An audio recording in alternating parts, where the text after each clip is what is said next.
Avi Yemini, a man who needs no introduction. Front and centre of the culture war at the moment. For the past year, he's been kicking goals left, right, and centre. Well, not right and centre, but more to the left. So he's pioneering the battle against free speech, really, and really free speech and mainly sort of Islam and that sort of thing. So and really sort of opening up the debate on free speech across all sort of platforms. So, Avi, welcome.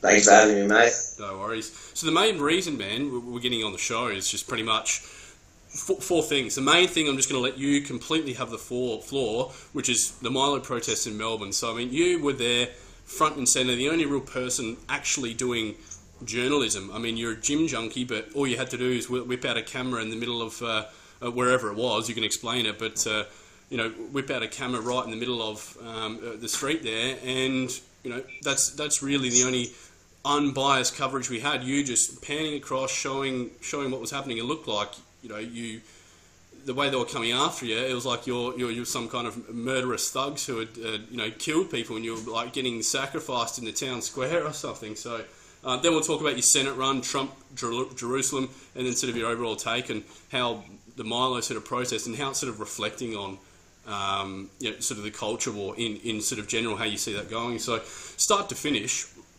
what happened, Milo? There was an Australian article that didn't really describe what happened. So, it was a bit of a disappointment. I think a lot of the media, and even unfortunately the Australian, which often gets it right, in this case, and I did call them out. In fact, I called the journalist. I know the journalist who wrote that article, who misrepresented the entire, whatever you want to call it, protest against Milo or protest for Milo. When I had I literally had a live feed the entire time. I wasn't planning on doing it. I started a live feed. I had a cameraman there. I had a microphone. I was going out. I wanted to interview people. I wanted to try to get to some Antifa people. Yep. I just wanted to have that conversation with people.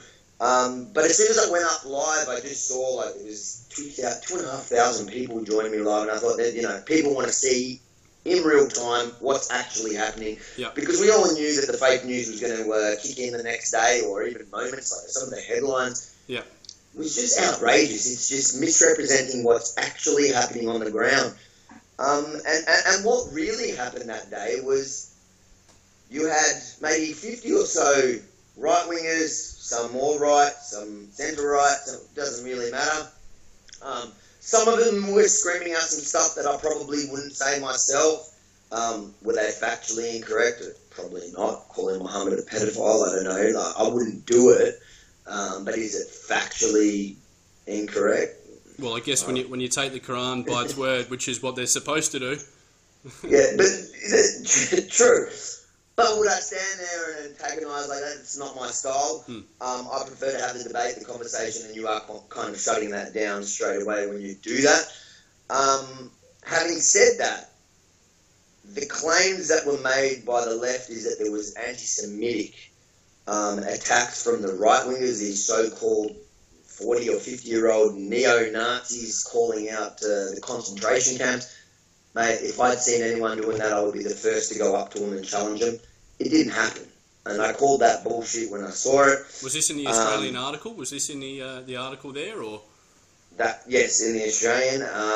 And just generally, I think that I think people could see on my live feed what actually happened. And what happened was there was a small group of pro-Milo supporters made up really diverse crowd. You know what's really funny is I think the pro-Milo crowd was made up of more ethnicities than the diverse, tolerant left. Yeah, I can come in and vouch for that, because I was at the Adelaide sort of protest. For people listening, there was obviously very low energy protesting going on in Adelaide. There was a couple of uni students, all white, by the way, screaming out death to white people, sort of all this stuff. I'd never seen such a diverse crowd of anything.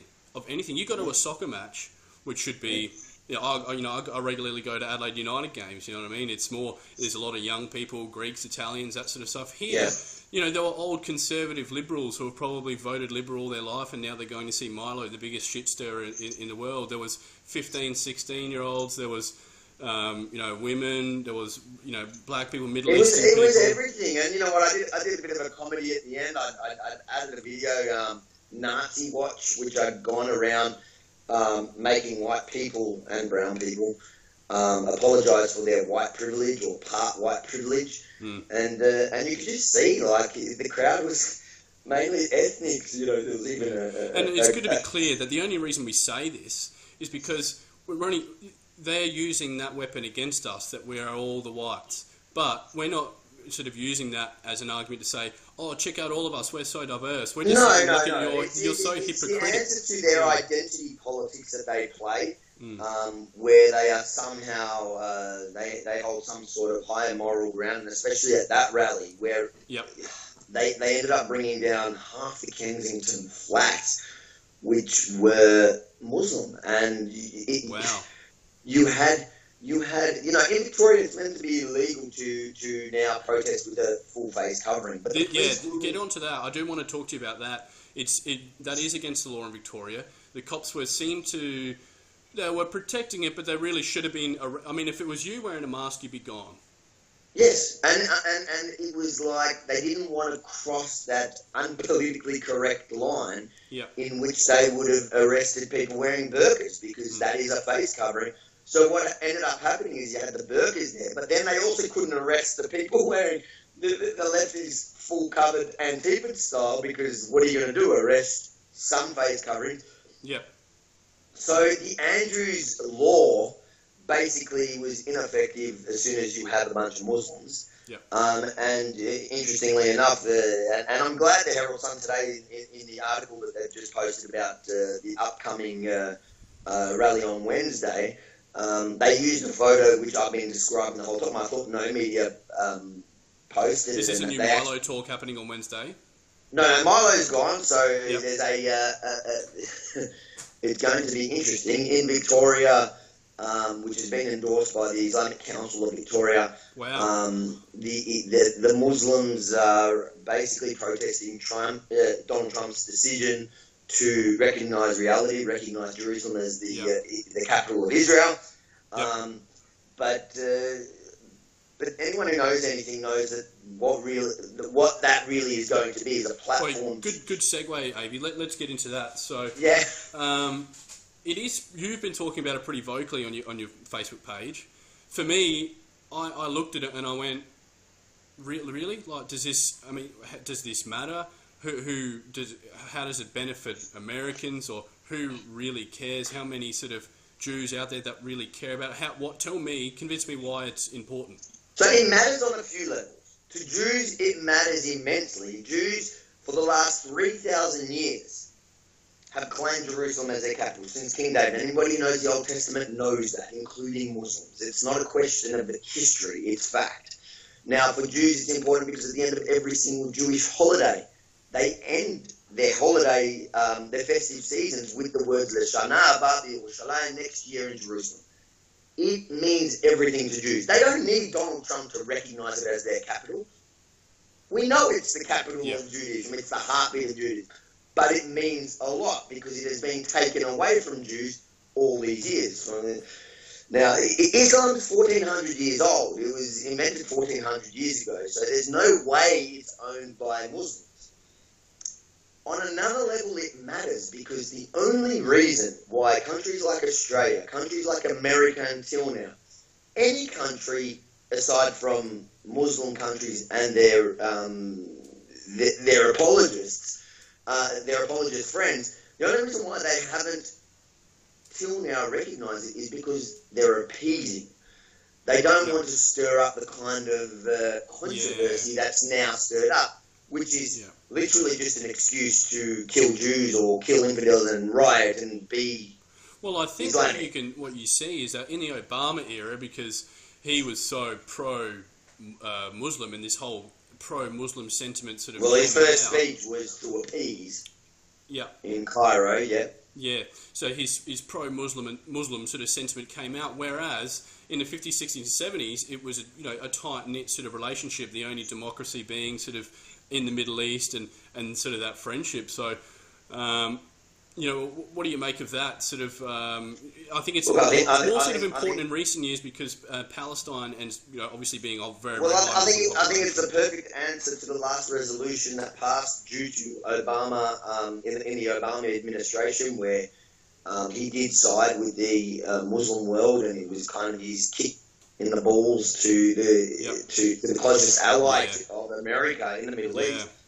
And I think Trump's done the right thing here, and I think as Australians we need to stand up and basically stand with Trump's decision for whatever reason it is, just for the fact that if we want Trump to be able to stand up in future for what is right, if we want the Trump administration to know that we support him in the fight against appeasing the Muslim world, then this is it. This is the biggest test, and that's why Aussies need to stand with this. This is not about Jews and Muslims. Personally, I'm not religious. I couldn't give a shit. Yeah. But I do care about the fact that we cannot continue to appease the Islamic world. Because look at Europe. Just look at Europe. See how far appeasing gets you. It gets you nowhere. Yeah. Israel is the great example of how to respond to Islamic terror most of the time. Some of the time the lefties even there get their say. But generally, it's by fighting fire with fire. Because hugs don't work. And the reason being is because most likely they're strapped with a bomb, and you hug them, they're going to blow you. Exactly. And that's both why there's a wall. And and that's why there's a wall in Israel. There isn't a wall surrounding Palestine because Israel keeps trying to come in and kill them. I mean, it's obviously the other way around. And the one thing I know, maybe you can even vouch for this, is that in Jerusalem, they've actually been kind to them, and they've let them have their... because you know what happens... What I seem to see what happens if you look over history, Muslims try and infest another sort of country, develop some sort of a decent minority population, and then demand rights based on them being oppressed by the main sort of population. And that's what's happening. That's what's happened in Jerusalem. Like Israel, has been good to them, and now that they've used there's been terror attacks in Israel because of this. So look, I think what you need to do is, if you want to understand, and at some point I'm going to make a trip to Israel to basically bring the front line. I'm going to call it the Israeli trip to Israel, to give people an idea of the front line in reality, because you got to understand that there is the Muslims that didn't run away when the rest. So in '67, when all the Arab nations, also in '48 originally in the independence war, but again in '67, when all the Arab nations basically promised the Palestinians at the time that if just leave your houses, we're going to wipe out the Jews, we're going to kill them all, and then you can come back. The ones that stayed in their houses, the ones that didn't listen to the losing side, the Arab nations, they then became Israeli citizens. So you have about 2 million Israeli Arabs that share the same rights. In fact, they probably have more rights than your Jewish Israeli, because a Jewish Israeli by law has to serve in the Israeli army. An Arab, a Muslim doesn't. So you go and ask any of those 2 million, or the majority of those 2 million Muslims who are Muslim Israeli, quietly, go and ask him if he'd rather live under Jewish occupation, or he'd rather live under a Palestinian authority, under a Muslim leadership. I'm taking bets today what he'll say, because they thrive under Jewish, because it is like Australia. We give equal rights to all. No matter, we don't play the identity politics. We have one law, one rule for all, no matter what race, religion, colour, gender. You don't see that anywhere else in the Middle East. And that's what's important to know. So if you look at, like you were mentioning a moment ago, the old city of Jerusalem, if me as a Jew walked through the East Jerusalem, which is the Muslim quarters, Yeah. I am not safe there. I'm not safe there. I'm not saying I won't do it. I'll do it with a firearm loaded. With your gun, with your Glock cocked. Yeah. Exactly. But if a Muslim walks through the Jewish quarters, he's always safe. And that is the exact reason why Jerusalem always, and all of Israel, needs to be under Jewish authority. You can use that as a metaphor, across the world. The entire world. We are seeing it now. We're definitely seeing it now in Australia. Exactly. But you know what the thing is? Going back to the Milo sort of protest where you were, yes, there were a handful of strong guys, really sort of standing there holding their ground for everybody else that wanted to go see the show. We saw a couple of Trump flags, you with a group of people there. But what they didn't show was the crowds. I mean, the crowds I don't know about you, but the crowds in Adelaide were one of the most vocal crowds I've seen. I don't know what happened. It's a silent majority that's sort of awoken in there. I thought it was just going to be a talk. You don't get political talks like that. This was unreal. It was a party. It was an absolute party in there. Tell us about the crowds in Melbourne. So you're talking about the crowd that actually came to see Milo? Yeah, the crowds actually came, yeah. So it was, the crowd, look, there was 2,500 people that came to see Milo in Melbourne. That was 3 sold out shows. Yeah. Okay, that's you don't see that for anyone. No. Now, you had everyone. You had people from, not everyone was right wing. Yeah. It was thanks to a lot of the protests from the left that people knew about it. So I think Milo should probably send a thank you letter to Antifa Australia for helping market advertise. it. Yeah, exactly. Yeah, help market it. But everyday people, I think everyday people, if they are being told that they can't do something, they're just going to go, fuck you, I want to go to that. So most of Milo's supporters is not vigorous supporters of right wing or that thing. It's I enjoyed Milo's show. I wouldn't say he's the best commentator in politics. He's not my most favourite. I personally prefer people like Ben Shapiro. Yep. But Milo's a great shit stirrer and he's a lot of fun and he's very entertaining. Mm. And if not for the total the way he triggers the left, I probably wouldn't go and see him. Yeah. But to me, that's what sells it, and I think for a lot of people, that's what it was. It was basically they were told so much that this guy is so bad and evil, they decided to go. The crowds were cracking up at his jokes. Yeah, and there wasn't. I mean, I can find you a Nazi. I'll find you a Nazi online. I'll show you where to find him. There was not even one inkling of even close to anything of that. So you know what? What was interesting in Melbourne is that walking through the crowds, how many Jews from my community came up to me? Yeah, right. There must have been at least 50 that walked up to me. And these people that were getting shouted at as they walked in as Nazis. Yeah. This is how much the word Nazi means nothing. These are children and grandchildren of Holocaust survivors being shouted at as they walk to the event from Anglo-Aussie uni students and Muslims. Yeah. The irony in that is just mind-blowing. The fact that there was about 30 Muslim men with women and the women with their burqas and their fingers up. You can see the photo on my Facebook just now. Yeah. That were chanting for the murder of Jews. They were chanting to kill all the Jews in Israel. And then moments later, shouting at Jews like me and other Jews there, labeling them Nazis. Yeah. These people, these animals wouldn't understand the idea of irony if it hit them in the face. Exactly. These commie leftists, I mean, if I was one of them and I turned around and heard that, I'd be like, hang on, I think we've just recruited the wrong people. This doesn't really suit our agenda, but I don't think they're even capable of coming up with any sort of original thought or anything like that. Absolutely not. Maybe you had a couple of death threats. What was all that about? Well, I think they keep coming. I take it as you're having an effect, A A badge of when honour.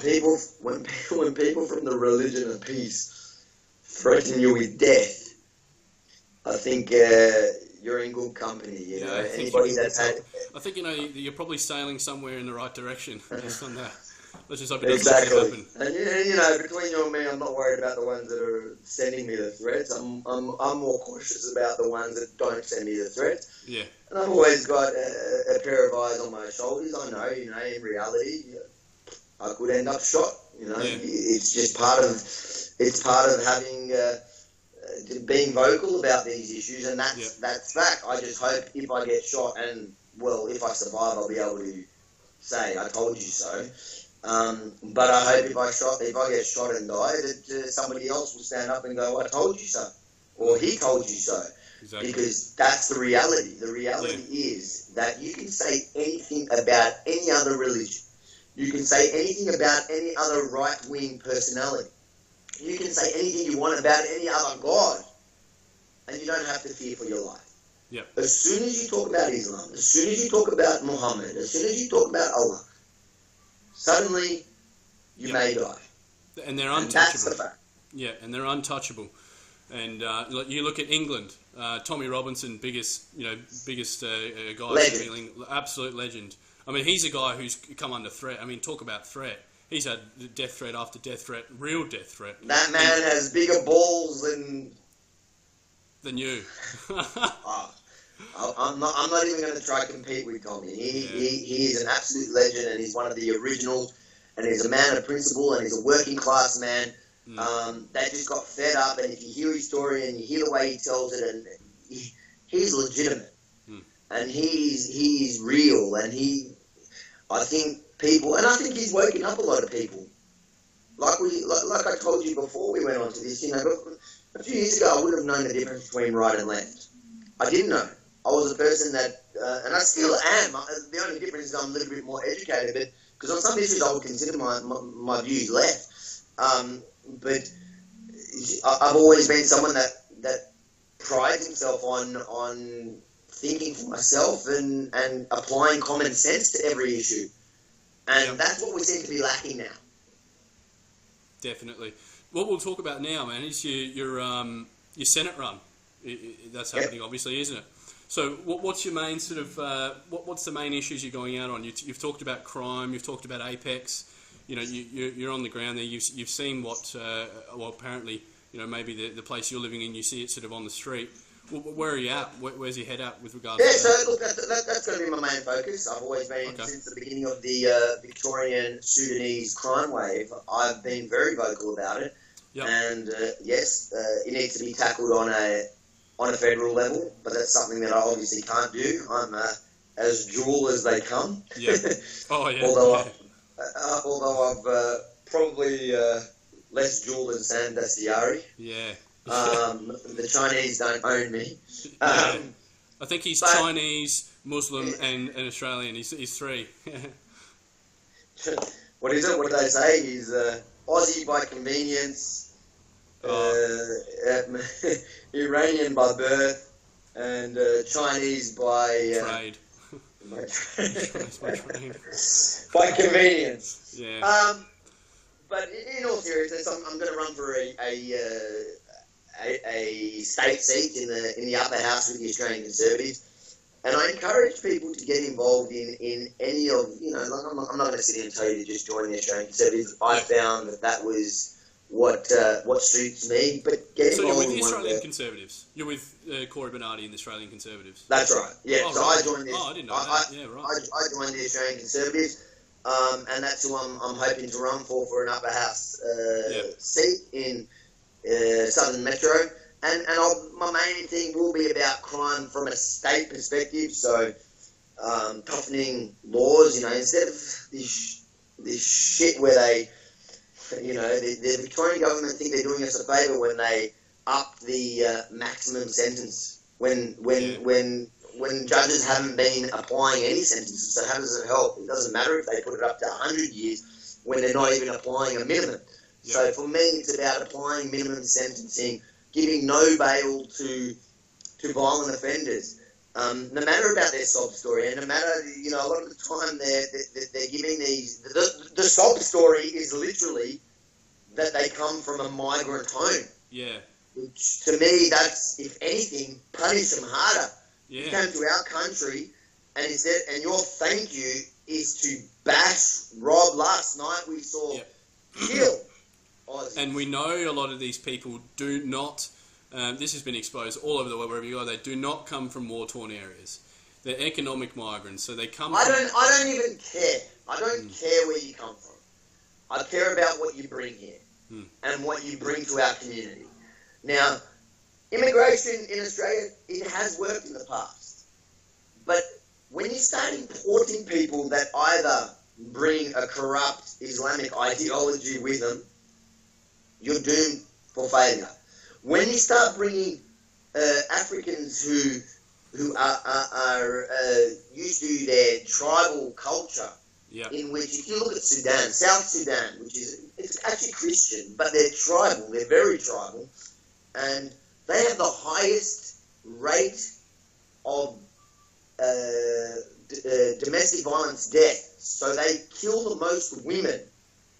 It's a culture where beheading someone from another neighbourhood is nothing. It means nothing. So as soon as you start importing that, you're setting us up for failure. So on a federal level, things have to change with immigration and have to change hard.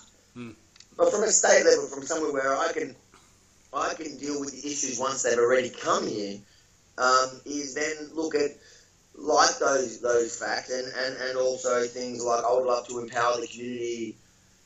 Personally, I am somebody who does believe our gun laws are they're unfair and they're silly, and I think as a Jew, I have 6 million reasons why I think I would love to be able to own a firearm. When the government turns on you, you don't want to be there stuck. And I mean, on YouTube, I made actually a video called "The Truth About Gun Control in Australia." It goes for about 10-15 minutes, where I laid out the facts about it.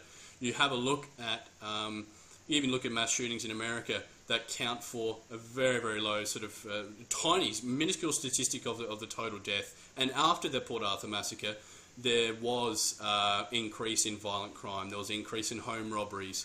Yes, and guns per capita here is higher right now than there was any time even during it. But I challenge people who love to sit on they love to roll their eyes when you talk about guns. Yeah. And I say to them, well, why do you always bring America into the argument? Why don't you look at Israel's gun control, for example? Why don't you look at the laws in Israel, and they have no mass shootings. In fact, when there is a spate of terror attacks, the government encourages licensed gun owners to carry firearms on them because they're more likely to be on the scene of a terror attack than anyone else. You're preaching to the converted there, mate. I am, but let's be more realistic. At this stage, it's never going to happen. So I'll at least push for things like legalising pepper spray, which are a non-lethal defensive tool, not an offensive weapon. And I'm sure you've got experience in teaching people sort of how to use that and how good it is. Well, it's effective. That's the fact. In law enforcement, it's effective, but even more so in civilian use. You see in law enforcement, the problem that you find with law enforcement pepper spray is when you have somebody high on ice, which we have a big ice problem in Australia, is that sometimes it's not effective for a takedown following the spray because they can kind of deal with it. But as a civilian, even if you have an ice junkie, and just put the scenario of a woman who's walking somewhere and there's an ice junkie who's out to rape her, as soon as she sprays him, she may not put him out, but she will have that vital couple of seconds to get away. Exactly. And that is what it's about. It's about empowering the community to protect themselves. Somebody breaks into your house and you have a good canister of pepper spray, watch them run. My argument is, people will say to you, how dare you want to have guns?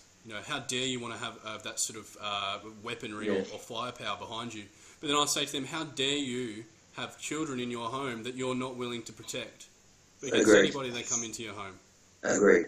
Yeah, so, but coming back to sort of the culture war in general, coming back to sort of Milo, Milo isn't the sort of the epicenter of it. I think it's just sparked a flame that was ready to burst with that silent majority, because obviously the commie set of uni students are loud, they're effective, and they get given a voice on a mainstream media platform, whereas the regular people don't. They just want to go about living their lives. I've always said that there's two people in politics, two kinds of people. There's people who won't leave you alone, and there's people who just want to be left alone, basically. That's pretty much where they're at. So they haven't left us alone. There's been thousands of people turned up this to not only because they love Milo, but just to show that, I'm here. I'm not taking your shit about identity politics or anything like that. And really, it's gotten huge. So, well, I mean, where do you see sort of things going in the near future? I mean, you get a lot of... Look, I do think Milo, and to his credit, sparked something like you said in Australia. He's given some sort of energy here, which was needed on the conservative side, or conservative or libertarian sides of politics. I think this is the beginning.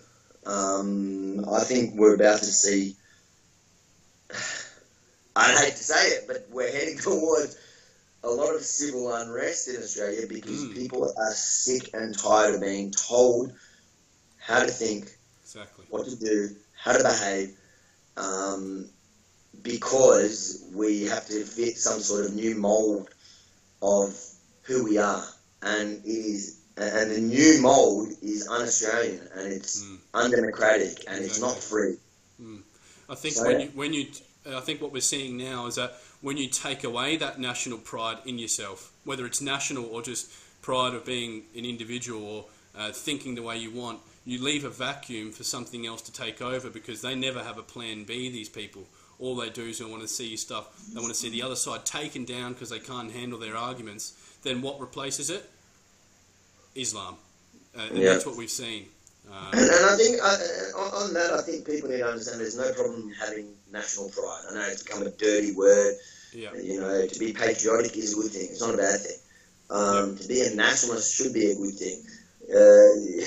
I know that there are guys that have kind of killed it by being white nationalists, and there's no problem in having pride in your white culture. In fact, be proud of any culture you come from, as long as your culture doesn't preach killing innocent people. Then I believe you should be proud of it. But I think we need to reclaim those words and be proud of who we are as Australians. Whether you're white Australian, whether you come from an immigrant background, doesn't matter. Whoever you are, if you put Australia first, then be proud of it. And don't let these schmucks tell you what that means. Avi, tell us what's coming up next. So this rally, we'll finish off with saying, what have you got planned for the rest of the year? Where can we see you early next year? The weird thing is I can't seem to plan more than a week at a time. Yeah. Because you got me calling you up all the time. No, it's just there's just things come up like this protest, and I just couldn't stand there. As somebody, as a prominent voice in the Jewish community, I can't stand by and watch people marching our streets, chanting death to Jews without standing up and saying never again. The ironic part is that they're going to be marching alongside Antifa people who claim to be anti-fascists, the biggest fascists in the world. Yeah. So you're going to be on the ground there. You'll be with a microphone. That's right. I'll be there.